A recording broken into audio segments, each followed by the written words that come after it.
সংবিধান সংশোধনকে এই মুহূর্তে রাজনৈতিক দলগুলো চাইছে নাকি তারা ভাবছে সংবিধান সংশোধন করতে গেলে তারা নির্বাচন থেকে আরো দূরে সরে যাবেন? খুবই ছোট অধ্যাদেশ জারি করে খুব ছোট ছোট কয়েকটি সংবিধান সংশোধন, যেরকম দলীয় সরকারের অধীনে নির্বাচনের কথা বলা আছে, সেখানে আপনি অন্তর্বর্তী বলেন তত্ত্বাবধায়ক বলেন সেই ব্যবস্থাটা আপনাকে করতে হবে, সংযোজন করতে হবে। 300 পার্লামেন্ট মেম্বারকে বহাল রেখে 300 পার্লামেন্ট নির্বাচনের যে ব্যবস্থার কথা সংবিধানে বলা আছে সেটাকে আপনি সংশোধন করতে হবে।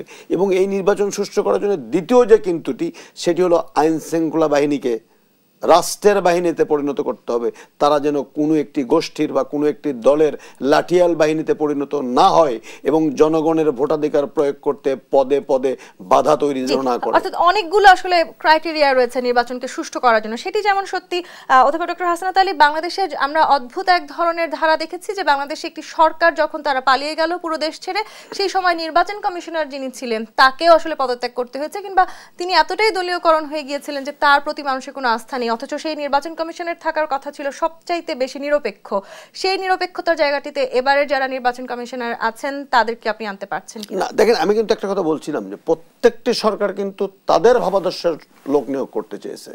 এবার যে সরকারটি আছে তাদের কিন্তু রাজনৈতিক কোনো এজেন্ডা নেই, তাদের ক্ষমতায় যেতে হবে এরকম একজন ব্যক্তিকেও আপনি খুঁজে পাবেন না, প্রধান উপদেষ্টা থেকে একেবারে সকল উপদেষ্টা পর্যন্ত। তাদের এজেন্ডা হলো একটা, বৈষম্যহীন বাংলাদেশ। তাদের এজেন্ডা হলো মানুষের বা জনগণের ভোটাধিকার ফিরিয়ে দেওয়া।